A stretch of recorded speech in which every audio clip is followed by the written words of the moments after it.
Hello बच्चों, welcome to our YouTube channel. तो आज हम करेंगे स्टैंडर्ड 10th मैथ्स 2 ज्योमेट्री का चैप्टर नंबर 3 जिसका नाम है सर्कल। हम लोग ने इसके 3 प्रैक्टिस सेट ऑलरेडी अपलोड कर दिए हैं। आज हम करेंगे इसका प्रैक्टिस सेट 3.4।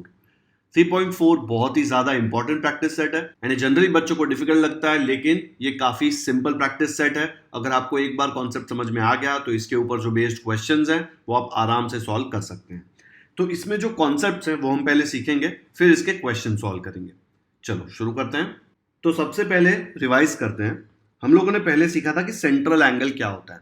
सेंट्रल एंगल के नाम में ही हिंट है कि सेंट्रल एंगल क्या होता है। जो एंगल सेंटर पे बनता है उसको बोलते हैं सेंट्रल एंगल। तो यहाँ पे ये अगर मैं सर्कल कंसिडर करूँ, ये सब देखो मतलब इग्नोर करो, सिर्फ यहाँ ध्यान दो। ये सेंटर है, तो सेंटर से अगर मैंने दो लाइंस ड्रॉ करके ये जो एंगल बना इसको बोलते हैं सेंट्रल एंगल। क्यों? बिकॉज ये बन रहा है सेंटर पे। और हम लोगों ने ये भी सीखा था कि सेंट्रल एंगल का जो मेजर होता है ना, प्रोट्रैक्टर से अगर आपने ये एंगल का मेजरमेंट निकाला और निकला 30 डिग्री, तो हम बोल सकते हैं कि ये जो आर्क है यहाँ पे, ये ए बी जो है आर्क है ना, ये मेजर आर्क ए बी भी 30 डिग्री होगा। तो अगर मुझे मेजर निकालना है आर्क का, तो इट इज नथिंग बट जो भी सेंट्रल एंगल है वहां पे वही सेम मेजर आ जाएगा। ठीक है, ये हमने सीखा था 3.3 तक। अब एक नया कॉन्सेप्ट आया जिसको बोलते हैं इंस्क्राइब्ड एंगल। नाम देख लो, यहाँ पे है सेंट्रल, यहाँ पे है इंस्क्राइब्ड। अब इंस्क्राइब्ड एंगल क्या होता है कि ये जो एंगल है ना, ये सेंटर पे नहीं बनता, ये सर्कल पे और कोई पॉइंट पे बनता है। सर्कल पे और कोई पॉइंट पर आप देख रहे हैं ये दो पॉइंट चेंज नहीं हो रहे हैं। जहां पे वर्टेक्स होता है ना बीच में ट्राइंगल का, वो सेंटर पे होने की जगह सर्कल पे कहीं पे भी हो सकता है। कहीं पे भी मतलब क्या मैं ये यहां पे ऐसे ले सकता हूं? बिल्कुल ले सकता हूं। जब तक ये जो पॉइंट है ये सर्कल पे है और ये दोनों जो बाकी इसके आर्म्स हैं ये भी सर्कल पे है, मतलब इसके तीनों वर्टाइसेस 1 2 3 तीनों अगर सर्कल पे है तो ये इंस्क्राइब्ड एंगल बन जाएगा। एग्जाम्पल ले लेते हैं, इसको मैं शिफ्ट करता हूँ 3-4 जगह, आपको बताता हूँ। यहाँ पे ऐसे कर सकता हूँ, बिल्कुल कर सकता हूँ। ऐसे कर सकता हूँ, यस कर सकता हूँ। ये भी जो एंगल बना ये इंस्क्राइब्ड एंगल है। क्या मैं इसको ऊपर, ये थोड़ा नीचे ज़्यादा शिफ्ट हो गया, ठीक है, वो ज़्यादा उतना शिफ्ट नहीं करना। अभी मैं इसको ऐसे कर सकता हूँ, यस कर सकता हूँ। बोलेंगे अरे नहीं सर, ये सेंटर तो बाहर है, उससे कोई फर्क नहीं पड़ता। अगर उसका जो वर्टेक्स है वो तीनों इसके ऊपर लाई कर रहा है मतलब वो इंस्क्राइब्ड एंगल है। ओके, आया समझ में? तो मैं इसको फिर से जैसे ये पहले था उसको बना देता हूं। अच्छा, ये जरूरी है क्या ए और बी इतना दूर दूर हो? नहीं, ये एंगल आप ऐसे भी बना सकते हैं। यहाँ पे आप ए लेबल कर सकते हैं। अब भी ये जो एंगल बना ये वाला, इसको बोलेंगे इंस्क्राइब्ड एंगल। क्या बोलेंगे? Inscribed angle. ठीक है, तो मैं फिर से ओरिजिनल शिफ्ट कर रहा हूं। ये हमारा जो है वो है इंस्क्राइब्ड एंगल। ये क्या है? Central angle. एक ही फिगर में दोनों बना दूं? ये वाला सेम इधर बना दूं? बना सकता हूं ना? समझ में आ रहा है कैसे? लेट से अगर मैं ये ऐसे शिफ्ट कर दूं और यहां बना दूं, ठीक है, तो ऐसा दिखेगा ना। एरो दिख रहा है देखो, मस्त वाला। लेकिन एरो मत देखो, ज्यादा क्रिएटिव मत बनो, ठीक है। तो ये जो है वो सेंट्रल एंगल है, ये जो है वो इंस्क्राइब्ड एंगल है। आया समझ में? अब नेक्स्ट है inscribed angle theorem. Inscribed angle theorem क्या बोलता है कि अगर ऐसा है, देखो यहाँ पे दो पॉइंट है और वहां तीसरे पॉइंट पे सर्कल पे ही एक एंगल बन रहा है, ठीक है। यहाँ पे देखो ये दो पॉइंट सर्कल पे है, ये तीसरा पॉइंट भी सर्कल पे, और यहाँ पे एक एंगल बना रहा है। आप ऐसे भी सोच सकते हैं, देखो ये दोनों कॉर्ड्स हैं, एपी और बीपी दो कॉर्ड्स हैं और वो सर्कल के ऊपर इंटरसेक्ट कर रहे हैं। तो जो एंगल बनता है वो बनता है इंस्क्राइब्ड एंगल। सर्कल के ऊपर इंटरसेक्ट करने चाहिए, ऐसा नहीं होना चाहिए। देखो ये कॉर्ड इधर से जा रहा है, दूसरा कॉर्ड यहां से जा रहा है और यहाँ पे इंटरसेक्ट कर रहा है, तो ये इंस्क्राइब्ड एंगल नहीं है, ठीक है, रॉन्ग। ये वाला पॉइंट इधर होना चाहिए, ये दोनों कॉर्ड जो है वो यहाँ पे इंटरसेक्ट करते हैं ना सर्कल के ऊपर, तो इंस्क्राइब्ड एंगल होता है, ठीक है। तो इंस्क्राइब्ड एंगल थ्योरम क्या बोलता है कि ये जो एंगल यहाँ पे बन रहा है ना, measure angle A P B, it is nothing but half of this arc. जहां पे ये आर्क, देखो ये आर्क के ऊपर ही एंगल बन रहा है ना। एक्चुअली ये आर्क को क्या बोलते हैं पता है? Intercepted arc. क्योंकि ये जो कॉर्ड्स हैं ये सर्कल को काट रहे हैं, दो ये वाला जो पार्ट है उसको काट रहे हैं, इसलिए इंटरसेप्ट बन रहा है वहां पे, ठीक है। तो ये जो इंटरसेप्ट बना ना, इंटरसेप्टेड आर्क, वो आर्क का हाफ होगा ये वाले एंगल का मेजर। मतलब अगर आपको ये कंफ्यूजन हो रहा है तो सेंट्रल एंगल उड़ा दो। अगर ये आर्क का मेजर 60 डिग्री है, ठीक है, तो ये एंगल का मेजर क्या होगा, उसका आधा, 60 डिग्री का आधा क्या होगा, 30 डिग्री। आया समझ में? बस इतना ही है ये इंस्क्राइब्ड एंगल थ्योरम। आप स्ट्रेट अवे लिख सकते हैं। अगर मैंने आपको ऐसे दिया कि ये एंगल का मेजर है 50 डिग्रीज, ओके, और मैं बोलूं कि भाई ये आर्क का मेजर बता, तो मुझे पता है कि ये 50 क्यों है, बिकॉज ये आर्क का आधा है। मतलब ये आर्क को कितना होना पड़ेगा, अगर ये आर्क 100 हुआ तो ही उसका आधा 50 होगा ना, तो इसको 100 बनना पड़ेगा। ये 100 होगा ना, तो ही उसका हाफ, उसका आधा, ये ए पी बी जो इंस्क्राइब्ड एंगल है वो 50 होगा। ठीक है, चलो इसके ऊपर कुछ क्वेश्चन सॉल्व करते हैं और फिर हम लोग समझते हैं कॉन्सेप्ट। प्रैक्टिस सेट 3.4 का क्वेश्चन 1 दिया है। इन फिगर 3.56, ये वाला figure, in a circle with centre O, ये ओ जो है वो सेंटर है, length of chord A B, ये ए बी दिख रहा है यहां पे, is equal to the radius of the circle. मतलब ये ए बी का लेंथ, रेडियस कैसे पता चलता है, सेंटर से लेके सर्कल के ऊपर पॉइंट तक का डिस्टेंस को रेडियस बोलते हैं। तो यहाँ पे रेडियस कौन है, ओ ए एक रेडियस है, ओ बी भी रेडियस है, ठीक है, और हमको पता है रेडियस तो सेम होता है, तो ओ ए ओ बी तो ऑलरेडी इक्वल थे। अब वो बोल रहा है length of chord A B is equal to the radius, मतलब ये ए बी भी रेडियस को इक्वल है, ठीक है। तो इन शॉर्ट उसने फर्स्ट लाइन में ये डेटा दे दिया कि ये तीनों एक दूसरे को इक्वल है, इसलिए सेम साइन डाल दिया उसके ऊपर। समझा? ये दोनों तो इक्वल थे बिकॉज हमको सर्कल का डेफिनेशन पता है, एक सर्कल की एक ही रेडियस होती है, दोनों रेडियस सेम होगी, तीनों रेडियस होगी तो भी सेम होगी, 1000 रेडियस होगी तो भी सेम होगी, ठीक है। रेडियाई बोलते हैं ना उसको, RADII प्लूरल फॉर्म।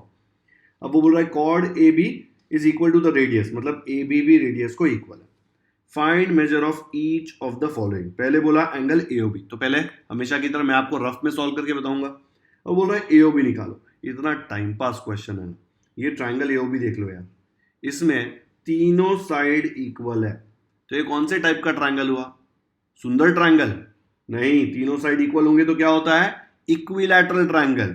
और इक्विलैटरल ट्राइंगल का हर एक एंगल कितना होता है, 60 डिग्रीज। तो मैं बोल सकता हूं कि भाई ये वाला जो एंगल है जो उसने पूछा है, देखो ए ओ बी आएगा 60 डिग्रीज। रफ में कर रहा हूं, इसको मैं लिख के बताऊंगा, लेकिन अभी पहले कॉन्सेप्ट समझ लेते हैं। तो ये जो इतना सारा इंफॉर्मेशन यहाँ पे दिया था वो यूज करके हमने देखा कि तीनों इक्वल है। फिर उसने जो पूछा था एंगल ए ओ बी, वो 60 डिग्री आ गया बिकॉज ये वाला ट्राइंगल बन गया है इक्विलैटरल ट्राइंगल। अब वो पूछ रहा है एंगल ए सी बी निकालो। एंगल ए सी बी कैसे निकालेंगे, मैंने आपको बताया था कि ये एंगल ए सी बी जो है वो है इंस्क्राइब्ड एंगल, ठीक है। ए सी बी मुझे पता है कि it will be half of measure arc A B, ये सब देखो मत बीच में। ए सी बी जो है it be half of measure arc A B, क्यों, इंस्क्राइब्ड एंगल थ्योरम। लेकिन मेजर आर्क ए बी तो पता ही नहीं है मुझे, इसलिए पहले मुझे मेजर आर्क ए बी निकालना पड़ेगा, ठीक है। अब मेजर आर्क ए बी क्या होगा, ये जो एंगल है बीच में इसको क्या बोलते हैं भाई, ये एंगल कहां बन रहा है, सेंटर पे बन रहा है, तो इसको बोलेंगे सेंट्रल एंगल। और सेंट्रल एंगल अगर 60 डिग्री है तो मेजर आर्क ए बी जो वो सेंट्रल एंगल बना रही है उसका मेजर क्या होगा।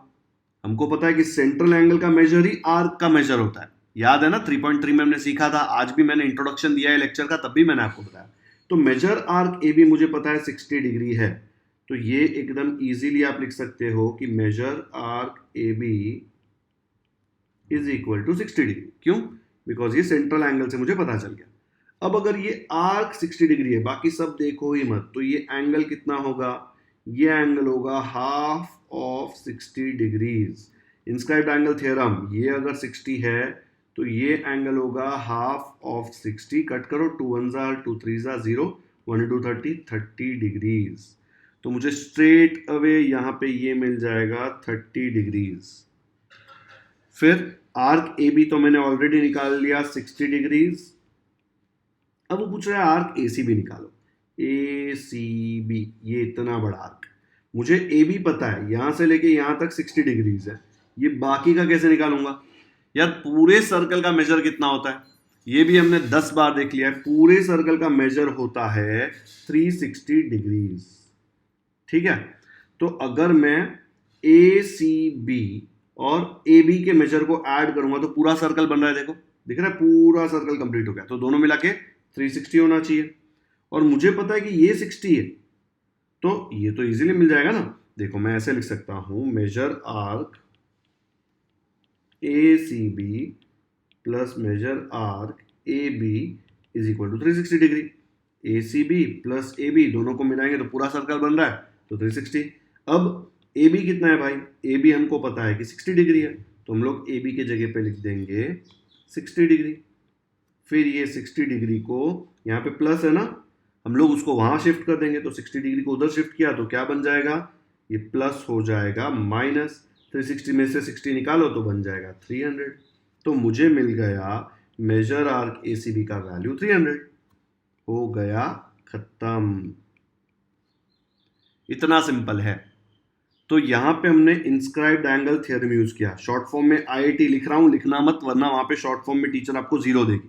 ये तो मैं रफ में कर रहा हूं इसलिए मैंने आपको बताया, ठीक है, आया समझ में। तो इसमें दो कॉन्सेप्ट हमने जो मेन यूज किए वो थे कि सेंट्रल एंगल से हमने आर्क का मेजर निकाला, सेंट्रल एंगल और आर्क का मेजर इक्वल होता है।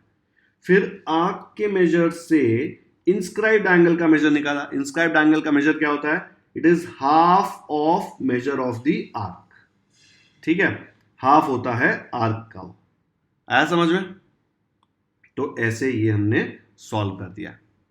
बहुत ही सिंपल क्वेश्चन है, 4 क्वेश्चंस थे इसमें, वो चारों हमने सॉल्व कर दिए। तो देखो इसको फेयर में कैसे लिखेंगे, फेयर में हम उसको एकदम सुंदर कहानी बना के लिखेंगे कि गिवन डेटा क्या है, फाइंड करने क्या बोला है, सोल्यूशन क्या है, सब कुछ उसको अच्छे से बताएंगे ताकि जब टीचर आपका क्वेश्चन चेक करे ना तो टीचर को चेक करने में मेहनत नहीं लगनी चाहिए। अगर टीचर को चेक करने में मेहनत लग रही है मतलब आप टीचर को इरिटेट कर रहे हो, आपको फुल मार्क्स मिलने का चांस कम है। आपको समझना चाहिए कि टीचर्स को बहुत पेपर्स कलेक्ट करने होते हैं, करेक्ट करने होते हैं और बहुत दूसरा काम भी होता है। तो आपको टीचर का काम आसान करना है। अब कुछ बच्चे बोलेंगे सर आसान करते हैं, ब्लैंक छोड़ के आते हैं, टीचर बोलेगी अरे वाह मेरा काम आसान कर दिया, फुल मार्क्स। ऐसी सोच मत रखो यार। ऐसा सोच के ब्लैंक छोड़ के आए ना तो स्क्रीन से बाहर निकल के आके मारूंगा मैं। मेहनत वेस्ट मत करना मेरी, ठीक है। ब्लैंक नहीं छोड़ना है, एकदम अच्छे से नीट हैंड राइटिंग में लिखना है, प्रॉपर स्टेप्स फॉलो करने हैं ताकि टीचर को समझ में आ जाए कि यार ये बच्चे को सब आता है, इसको फुल मार्क्स दे देना। चलो देखते हैं इसका सोल्यूशन। तो ऐसा आएगा उसका पूरा सोल्यूशन। सब कुछ डिटेल में लिखना पड़ेगा कि क्वेश्चन में क्या दिया है, क्या फाइंड करने बोला है और सोल्यूशन क्या है। यहां पे आप दिमाग लगा रहे हैं, ये सब लिखने में आप दिमाग लगा रहे हैं, ठीक है। ये क्वेश्चन तो आप वहां पे कॉपी नहीं करने वाले हो, करेक्ट। ये क्वेश्चन यहाँ पे नहीं आएगा, ये वाली चीज वहां पे फिट हो जाएगी, आपको जगह का प्रॉब्लम नहीं होगा। देखो ये क्वेश्चन तो आप वहां पे कॉपी नहीं करने वाले, ये तो मैंने यहाँ पे कॉपी पेस्ट किया है, यहाँ पे होगा नहीं। तो ये जो सारा लिखा हुआ है ना वो यहाँ पे आ जाता है, जगह का प्रॉब्लम आपको नहीं होगा, ठीक है। और पूरे का पूरा क्वेश्चन कॉपी मत करके आना वहां पे, ये वाले फॉर्मेट में लिखना, given find solution. Question copy किया तो कोई दिमाग नहीं लगा, लेकिन गिवन फाइंड और सोल्यूशन लिखा तो गिवन आपने दिमाग लगाया कि डेटा क्या दिया है क्वेश्चन में, ठीक है। देखो यहाँ पे लिखा है in a circle with centre O length of chord A B is equal to the radius of the circle. तो मैंने लिखा देखो सेंटर ओ, तो O is the centre of the circle, given है। And chord A B is equal to radius O A equal to radius O B, क्योंकि question में figure में दिया हुआ है ओ और ओ बी रेडियस है, ओ सेंटर है ना तो ओ ओ बी तो रेडियस है, और बोला है कि कॉर्ड ए बी इक्वल है रेडियस को, ठीक है। तो A B O A O B, chord A B equal to radius O equal to radius O B दिया हुआ है क्वेश्चन में। फाइंड करने बोला ये 4 चीज, तो यहां पे चारों चीज लिख दी। सोल्यूशन कैसे शुरू करेंगे कि ये जो तीनों सेगमेंट्स हैं ए B O A O B है तो सेगमेंट ना, सेगमेंट क्या होता है पता है ना, दोनों तरफ एंड हो गई होती है, वैसे लाइन को बोलते हैं सेगमेंट। तो ये ओ ए ओ बी और ए बी तीनों इक्वल है, क्यों, बिकॉज गिवन है, देखो यहाँ पे। तो ये गिवन जो मैंने लिखा है ना वो दिमाग लगा के यहां से लिखा हुआ है, ओके। तो ये गिवन है। अब ये तीनों ओ ए बी ट्राइंगल में, तो अगर ओ ए बी ट्राइंगल की तीनों साइड्स इक्वल है तो मैं बोल सकता हूं देखो triangle O A B is an equilateral triangle. जैसे ही वो इक्विलैटरल ट्राइंगल बना मैं बोल सकता हूं, ये वाला एंगल पूछा है देखो A O B, measure angle A O B ये वाला आ जाएगा 60 डिग्री। रीजन क्या लिखेंगे, angle of an equilateral triangle. अगर आपको ओ ए बी पूछा होता ये वाला एंगल तो वो भी 60 आता, रीजन सेम लिखते। ये पूछा होता ओ बी ए ओबा तो भी 60 डिग्री आता बिकॉज इक्विलैटरल ट्राइंगल है, रीजन सेम लिखते हैं। तो अपना पहला वाला तो हो गया डन। अब आते हैं सेकेंड वाले पे, ए सी बी। अब ए सी बी फाइंड करने के लिए, ए सी बी आपका है इंस्क्राइब्ड एंगल, फाइंड करने के लिए आपको measure arc A B find करना पड़ेगा, और measure arc A B already पूछा हुआ है। तो यार ये लोगों ने सेकंड में आर्क ए बी पूछा होता, ए सी बी थर्ड में पूछा होता तो सही होता, लेकिन टेक्स्ट बुक वाले हैं तो उल्टा काम तो करेंगे। ठीक है, तो ए सी बी फाइंड करने के लिए हम लोग पहले आर्क ए बी निकालेंगे, क्योंकि हमको पता है कि ए सी बी हम लोग निकाल सकते हैं half of measure arc A B inscribed angle theorem से। तो मैं क्या करता हूँ, पहले मैं मेजर आर्क ए बी निकालता हूँ। ऐसा मत सोचो रे सर गलती से सेकंड में थर्ड का सॉल्व कर दिया।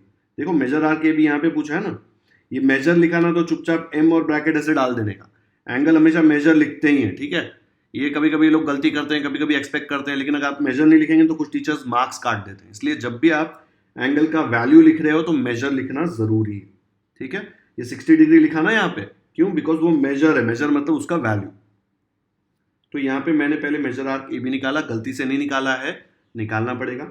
Measure arc A B is measure angle A O B, क्योंकि ए ओ बी क्या है भाई, ए ओ बी है सेंट्रल एंगल। तो मैं बोल सकता हूँ मेजर आर्क ए बी मतलब ये वाला ए बी नहीं, ये तो कॉर्ड ए बी है। मैं मेजर आर्क ए बी बोल रहा हूँ, आर्क मतलब सर्कल का एक हिस्सा, वो क्या होगा, it be equal to this angle. क्यों? बिकॉज ये पॉइंट से इधर सेंटर तक लाइन डाला, ये पॉइंट से सेंटर तक लाइन डाला, जो बीच में एंगल बना वही आर्क का मेजर होता है। तो ये हमको पता है 60 डिग्री है, हमने फर्स्ट स्टेप में निकाला था। तो measure arc A B is also 60 degree. तो यहाँ पे लिख दिया measure arc A B is equal to measure angle A O B, definition of measure of arc, and measure angle A O B 60 degree है, तो इसको number 1 दे दिया। ओके, अब measure angle A C B उसने पूछा था, A C B ये वाला angle, it is equal to half of measure arc A B. कौन सा रीजन मन में आया वो रीजन नहीं, इंस्क्राइब्ड एंगल थ्योरम। अभी मैंने ये प्रैक्टिस सेट शुरू करने के पहले आपको बताया, half of measure arc A B. Measure arc A B कितना है भाई, 60 डिग्री। देखो यहाँ पे 60 डिग्री दिख रहा है, तो ये 60 डिग्री है। अब इसको कट करके देखते हैं क्या आएगा भाई।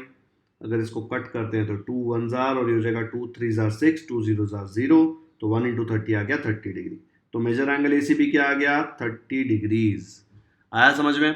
ये 60 डिग्री कहाँ से आया, ये हमने 1 में से यूज किया। तो अगर आपको चाहिए तो ये फ्रॉम 1 यहाँ पे कॉपी कर दो, ठीक है। यहाँ पे भी लिख दो फ्रॉम 1, बिकॉज ये जो 60 है आपको वहां से आया हुआ है। डन? चाहिए तो ये इरेज कर दो, क्योंकि नीचे तो मैंने लिखा ही है 30 डिग्री। अब तीसरा उसने पूछा है मेजर आर्क ए बी। देखो यहाँ पे मेजर लिखा हुआ है, measure of arc A B. तो मैंने यहाँ पे लिख दिया measure arc A B is equal to 60 degree. कैसे? ऐसे ही हवा में नहीं, मैंने यहाँ पे निकाला है, देखो 1 में measure arc A B is 60 degree, तो फ्रॉम 1 लिख दिया। अब चौथा उसने पूछा है measure arc A C B. तो मैंने बोला ठीक है भाई वो भी निकाल देते हैं। Measure arc A C B plus measure arc A B दोनों को मिला के पूरा सर्कल बनता है, इसलिए इक्वल टू 360। सर्कल में 360 डिग्री होता है। सूर्य कुमार यादव को 360 डिग्री क्यों बोलते हैं? क्योंकि वो ग्राउंड के चारों तरफ हर तरफ शॉट मार पाता है, इसलिए उसको 360 डिग्री बोलते हैं ना। सूर्य कुमार यादव पता है ना, मुंबई इंडियंस के लिए खेलता है, ठीक है। तो उसको 360 डिग्री बोलते हैं बिकॉज वो ग्राउंड के हर तरफ हर जगह पीछे भी शॉट मार लेता है, आगे भी मार लेता है, बिकॉज सर्कल होता है ना ग्राउंड। तो सर्कल का पूरा मेजर होता है 360 डिग्री, इसलिए उसको बोलते हैं। तो measure of circle is 360 degrees. अब ए सी बी तो पता नहीं, लेकिन मेजर आर्क ए बी क्या है, मेजर आर्क ए बी हमको पता है, तो इसको उधर शिफ्ट कर दो, प्लस है उधर जाके माइनस हो जाएगा, और इसका मेजर है 60 डिग्री। देखो यहाँ पे हमको पता है, ठीक है। तो यहाँ पे भी आपको रीजन लिखना है, तो यहाँ पे रीजन लिख सकते हो फ्रॉम 1। ओके, ये 60 डिग्री आपको कहाँ से आया, यहाँ से फ्रॉम 1। 360 माइनस 60 आ गया 300, तो measure arc A C B आ गया आपका 300। ऐसे करके हमने पूरा सोल्यूशन क्वेश्चन 1 का लिख दिया। बहुत ही सिंपल क्वेश्चन है। पहले सेंट्रल एंगल की प्रॉपर्टी यूज करी है, फिर इंस्क्राइब्ड एंगल थ्योरम यूज किया है। एकदम ध्यान से कॉपी करो दिमाग लगा के, ताकि ये क्वेश्चन आए या ऐसे टाइप का क्वेश्चन आए तो आपको फुल मार्क्स मिले। चलो कर दो वीडियो पॉज और कॉपी करो फटाफट से। हो गया कॉपी? नेक्स्ट करते हैं हम। सेकेंड क्वेश्चन में एक वर्ड आ रहा है नया, साइक्लिक, ठीक है। Quadrilateral PQRS is cyclic. इसका मतलब क्या होता है? तो पहले ये कॉन्सेप्ट समझते हैं ताकि आपको सेकंड क्वेश्चन ज्यादा इजी लगे। बहुत ही सिंपल कॉन्सेप्ट है साइक्लिक क्वाड्रिलैटरल का। चलो देखते हैं। अगर मैंने आपको कोई क्वाड्रिलैटरल दिया, ठीक है, और मैं बोल रहा हूं कि ये साइक्लिक क्वाड्रिलैटरल है, तो इसको साइक्लिक क्वाड्रिलैटरल बनना होना तो एक प्रॉपर्टी इसको सेटिस्फाई करनी पड़ेगी कि इसके चारों जो वर्टाइसेस हैं इनके थ्रू एक सर्कल पास होना चाहिए ऐसे, ठीक है, ये थोड़ा टच होके जाना चाहिए, चारों जो वर्टेक्स है वो सर्कल पे होने चाहिए, मतलब ये ऐसा होना चाहिए। अगर चारों वर्टेक्स के थ्रू एक ही सर्कल, सेम सर्कल पास होना चाहिए, ऐसे नहीं कि ये दोनों के थ्रू एक सर्कल, ये दोनों के थ्रू एक सर्कल, नहीं, एक सर्कल ऐसा होना चाहिए जिसके थ्रू ये चारों वर्टेक्स जाने चाहिए, तो ये क्वाड्रिलैटरल को बोलेंगे साइक्लिक क्वाड्रिलैटरल। यार इसका नाम सर्कलिक क्वाड्रिलैटरल रखते तो कितना इजी होता, नाम से ही समझ में आता कि अरे क्वाड्रिलैटरल जो पूरा सर्कल के ऊपर होता है, बट अभी इन्होंने रखा है साइक्लिक, तो हमको तो साइक्लिक ही याद रखना पड़ेगा, साइकिल इमेजिन मत करना, ठीक है। तो ऐसे क्वाड्रिलैटरल को बोलते हैं साइक्लिक क्वाड्रिलैटरल, जिसके चारों वर्टाइसेस एक ही सर्कल पे हो। अगर एक भी वर्टेक्स अलग हो गया, लेट्स से मैंने ये क्वाड्रिलैटरल बनाया यहाँ पे और ऐसे रहा, तो क्या मैं इसको साइक्लिक बोल सकता हूं? नहीं बोल सकता, बिकॉज 1 2 3 वर्टेक्स ये सर्कल पे है, लेकिन ये चौथा वाला हीरो बन के बाहर चला गया, तो इसको बोलेंगे भाई तू साइक्लिक नहीं है, ठीक है। क्या है वो छोड़ दो, मोटरसाइक्लिक वो सब मत सोचना, लेकिन साइक्लिक नहीं है तू। अगर साइक्लिक बनाना है तो इसको ऐसे रहना पड़ेगा, ओके। अब इसकी कुछ प्रॉपर्टीज है। क्या प्रॉपर्टीज है इसकी? कि ये जो इसके ऑपोजिट एंगल्स है ना, जैसे ये डी और बी, ये सप्लीमेंट्री होता है, मतलब इसका मेजर प्लस इसका मेजर आएगा 180 डिग्री। ए और सी भी ऑपोजिट है, तो इन दोनों को भी ऐड करूंगा तो 180 डिग्री आएगा। Opposite angles of cyclic quadrilateral are supplementary, ठीक है। ये प्रॉपर्टी बहुत काम आने वाली है, ठीक है, तो ये यूज करके हम लोग इसको सॉल्व करेंगे। आया समझ में साइक्लिक क्वाड्रिलैटरल? तो ये पॉइंट्स देख लो, all 4 vertices on the circle and opposite angle supplementary, मतलब angle A plus angle B होता है क्या ऑपोजिट? एंगल सी होता है। Angle A plus angle C is 180 degree, angle A plus angle C. And दूसरा क्या आएगा? Angle B plus angle D is equal to 180 degree, क्योंकि ये दोनों भी तो ऑपोजिट है ना, सप्लीमेंट्री मतलब 180 डिग्री, तो दोनों का ऐड करके 180 आता है, ठीक है। तो ये प्रॉपर्टी बहुत काम की है। चलो देखते हैं इसको। तो अब जब आप सेकंड क्वेश्चन पढ़ेंगे तब आप ये साइक्लिक देख के साइकिल इमेजिन नहीं करेंगे, आपको समझ में आ जाएगा कि PQRS ऐसा क्वाड्रिलैटरल है जिसके चारों वर्टाइसेस सर्कल के ऊपर है, ठीक है। In figure 3.57 quadrilateral PQRS is cyclic, side PQ is congruent to RQ, मतलब ये PQ और RQ दोनों इक्वल है, कॉन्ग्रुएंट है। PSR is equal to 110 degrees, ये जो एंगल है ये दिया हुआ है 110 degrees. Find measure of PQR, मतलब ये वाला एंगल, मेजर आर्क PQR, मतलब ये आर्क जो ये हिस्सा है सर्कल का यहां से लेके यहां तक, इसका मेजर आर्क QR, ये इतना सा हिस्सा जो है वो भी फाइंड करने बोला है। And measure of angle PRQ, ये PRQ ये वाला एंगल है, ये भी पूछा। उसने बहुत कुछ पूछ लिया है भाई।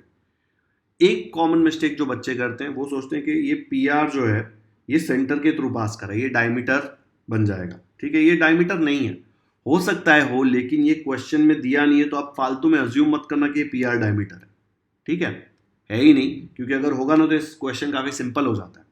लेकिन फिगर देख के ऐसा लगता है कि अरे ये तो सेंटर के थ्रू जा रहा है, डायमीटर, पर करना मत, बिकॉज वो दिया नहीं है, उसके रिलेटेड कोई प्रॉपर्टी नहीं दी है, मेजर भी ऐसा कोई नहीं दिया है, क्योंकि अगर ये डायमीटर होता ना तो ये वाला एंगल 110 हो ही नहीं सकता। आपको आगे जाके समझेगा कि अगर ये डायमीटर होता तो इसको 90 बनना पड़ता जबरदस्ती, ठीक है। तो अज्यूम मत करना कि ये डायमीटर है, किसने किया था अज्यूम, मिस्टेक नहीं करना। चलो तो इसको पहले रफ में सॉल्व करते हैं। उसने सबसे पहले बोला है मेजर ऑफ एंगल PQR निकालना, ठीक है। PQ और RQ दोनों इक्वल है, ये 110 है। अगर मुझे ये वाला एंगल पता चल गया, ठीक है, ये अगर इक्वल है तो मुझे पता है कि ये और ये एंगल सेम हो जाएंगे, आइसोसेलेस ट्रायंगल है ना। ये ट्रायंगल को अलग से देखो, ये साइड और ये साइड इक्वल है, मतलब ये वाला एंगल और ये वाला एंगल तो सेम है। अगर मुझे ये पता चल गया तो मैं ट्रायंगल की प्रॉपर्टी यूज करूंगा, तीनों एंगल को ऐड करके 180 आएगा, उसमें सिर्फ ये एक अननोन होगा, तो मैं सॉल्व कर सकता हूं। तो लेटस से पहले मैं ये फाइंड करता हूं। कैसे फाइंड करूंगा भाई? ये 110 है एंगल S, मुझे पता है, ये इसको इग्नोर करो कि angle S plus angle Q is 180 degree. क्यों? क्यू वाला क्यों नहीं, क्यों वाला क्यों, क्यों पूछ रहा हूं, क्यों 180 डिग्री? बिकॉज साइक्लिक है P Q R S. P Q R S एक साइक्लिक क्वाड्रिलैटरल है। साइक्लिक क्वाड्रिलैटरल के ऑपोजिट एंगल्स को ऐड करके 180 आता है। तो अगर ये 110 है तो ये भाई क्यू भाई को 70 बनना ही पड़ेगा, उसके पास चॉइस नहीं है। ठीक है, क्योंकि दोनों को ऐड करके क्या आता है 110 प्लस 70 आएगा 180। ओके, अब जैसे ये 70 मिल गया, अभी सिर्फ ये ट्राइंगल देखने का। ठीक है, सिर्फ आपको ये वाला ट्राइंगल देखना है।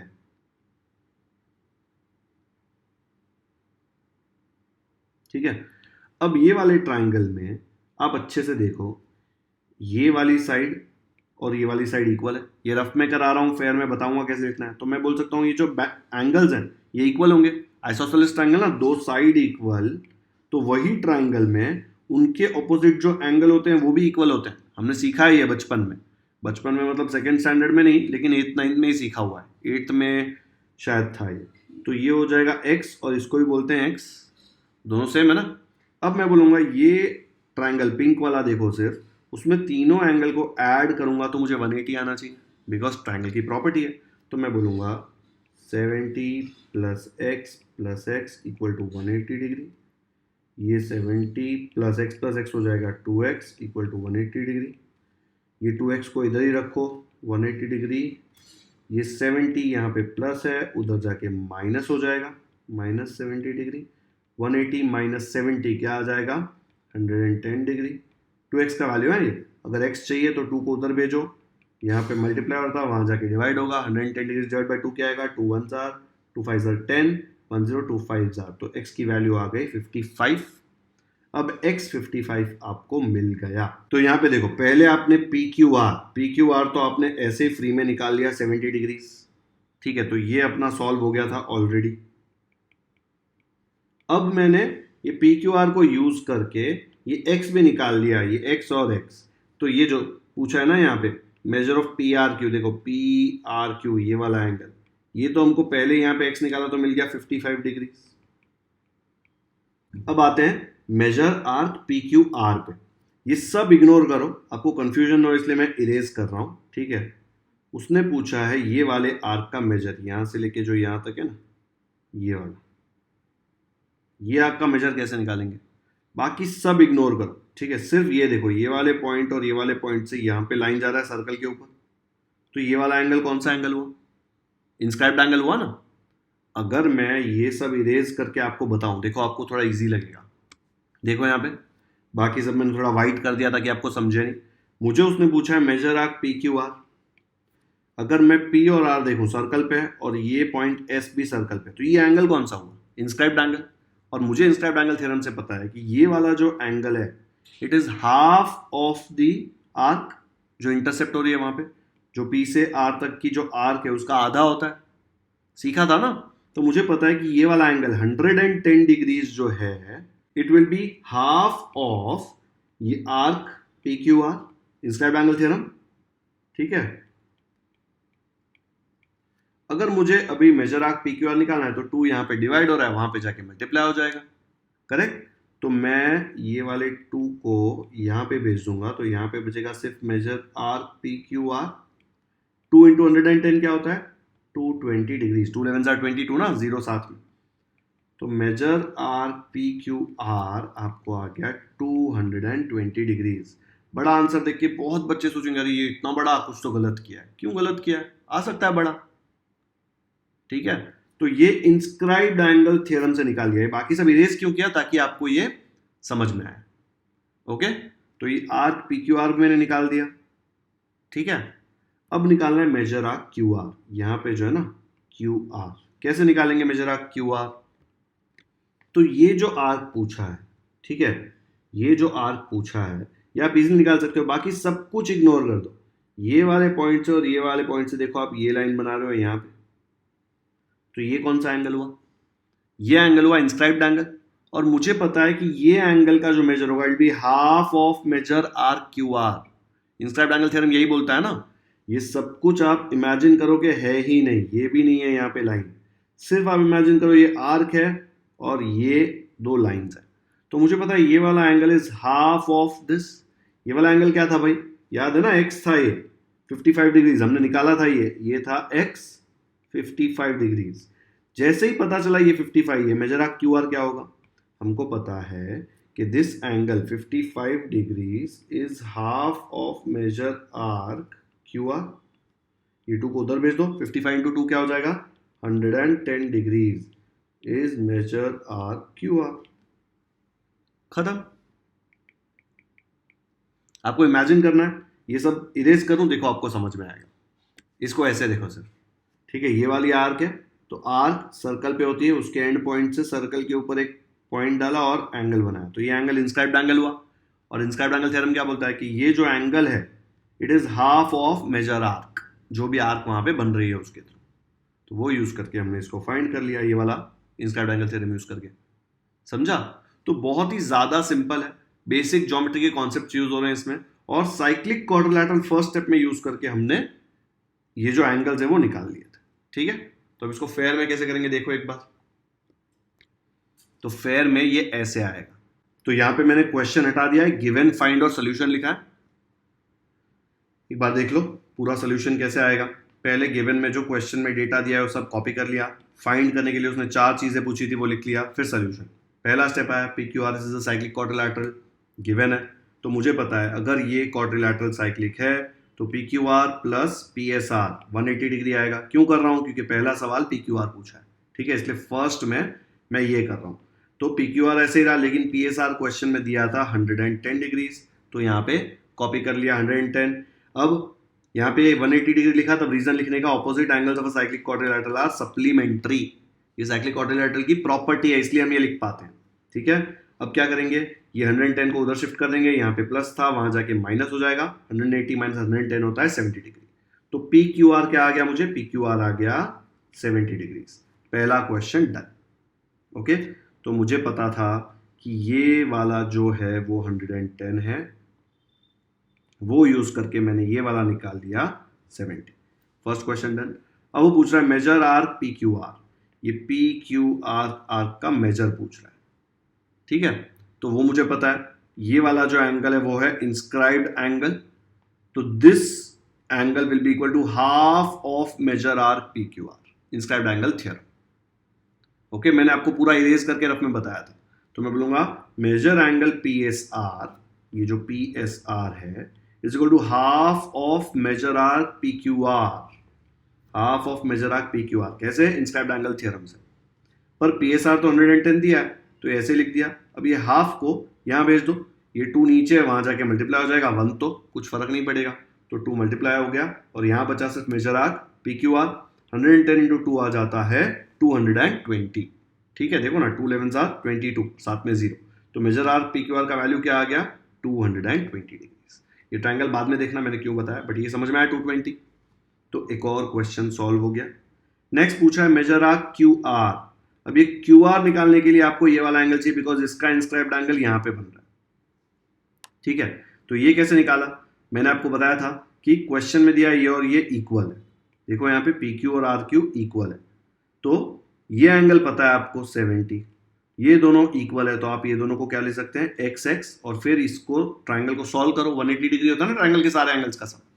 तो यहाँ पे मैंने लिख दिया कि side P Q congruent to side R Q, question में दिया हुआ है, यहाँ पे गिवन लिख दो यार, गिवन आना चाहिए यहाँ पे, तो ये यहाँ पे से कॉपी कर लेते हैं, मेरे लिए काफ़ी इजी है, मैं सीधा कॉपी कर सकता हूँ ऊपर से नीचे यहाँ पे।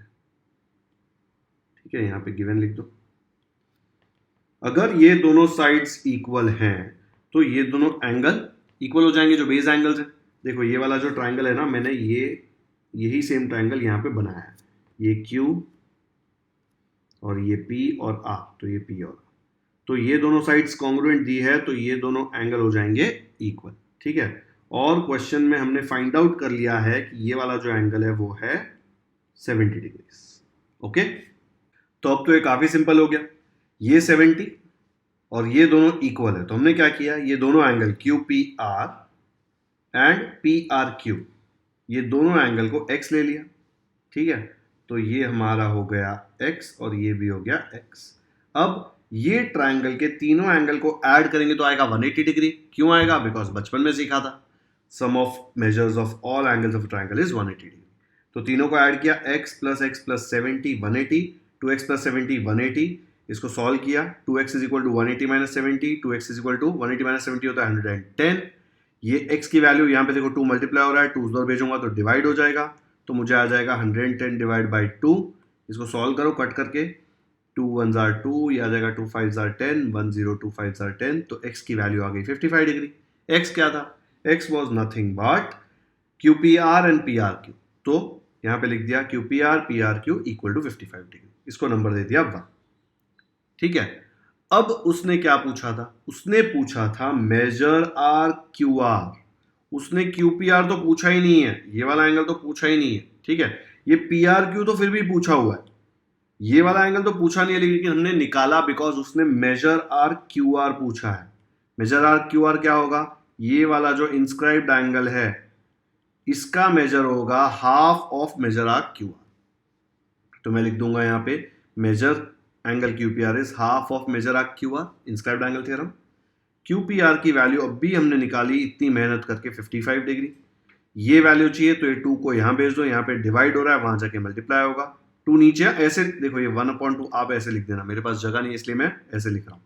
ठीक है, तो 2 उधर जाके मल्टीप्लाई होगा, 55 इंटू 2 आ जाएगा 110, तो मेजर RQR क्या आ गया? 110 डिग्री। ओके, आया समझ में? नेक्स्ट क्वेश्चन है मेजर PRQ। ये PRQ यहाँ पे देखो ना 55 डिग्री फाइंड आउट किया है 1 में, तो यहाँ पे 55 डिग्री सीधा लिख दिया फ्रॉम 1। ठीक है, तो ये फ्रॉम 1 जो है यहाँ पे भी कॉपी कर दो, क्योंकि यहाँ पे भी हमने ये यूज किया हुआ है ना। ये डेटा जो है ये QPR की जगह 55 कैसे आया? 1 में से QPR की वैल्यू है 55 डिग्री। तो ऐसे करके हमारा ये पूरा सॉल्व हो गया। ठीक है, तो इस तरह हमने पूरा क्वेश्चन कर लिया। ये क्वेश्चन का फर्स्ट पेज है, ये फिगर बनाने की कोई ज़रूरत नहीं है, आपके समझ में आया इसलिए मैंने अलग से बना के दिखाया है यहाँ पे। और ये इसका सेकंड पेज है। चारों क्वेश्चंस हमने एकदम अच्छे से सॉल्व कर लिए, कॉपी कर लो फटाफट से। डन। अब आते हैं थर्ड क्वेश्चन पे। थर्ड क्वेश्चन में दिया है quadrilateral MRPN is cyclic. Cyclic मतलब हमको पता है उसकी properties. And measure angle R दिया हुआ है 5x माइनस 13, एंगल N दिया है 4x plus 4। Find the measures of angle R and angle N।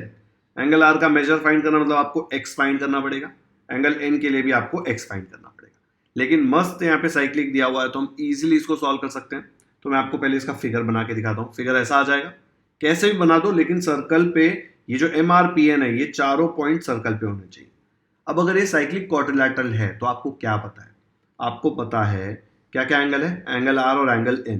देख लो यहाँ पे एंगल R और एंगल N, ये दोनों एंगल के बीच में क्या रिश्ता है? एंगल N इसका मामा है क्या? नहीं, एंगल R और एंगल N के मेजर्स को ऐड करेंगे तो आपको 180 डिग्री आएगा। साइक्लिक क्वाड्रिलैटरल की प्रॉपर्टी है ये। तो ये दोनों को ऐड करके 180 आएगा, तो आप x की वैल्यू इजीली निकाल सकते हैं।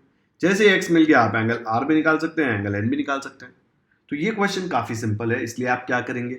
वीडियो पॉज करके खुद से ट्राई करेंगे, गिवन लिखेंगे, सब लिखेंगे। ठीक है, चलो करो वीडियो पॉज, मैं इसका सोल्यूशन आपको दूंगा। हीरो नहीं बनना है, ज्यादा स्मार्ट नहीं बनना है, ठीक है, खुद से सॉल्व करना है। कर दो वीडियो पॉज। तो ऐसे आएगा इसका सोल्यूशन।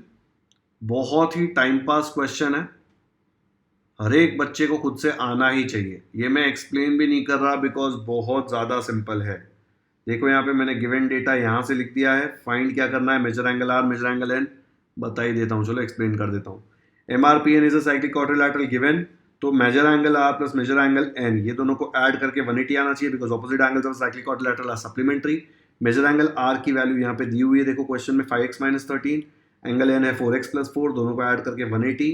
यहाँ पे 5x प्लस 4x हो जाएगा 9x, माइनस 13 प्लस 4 हो जाएगा माइनस 9, 180 ऐसे का ऐसा।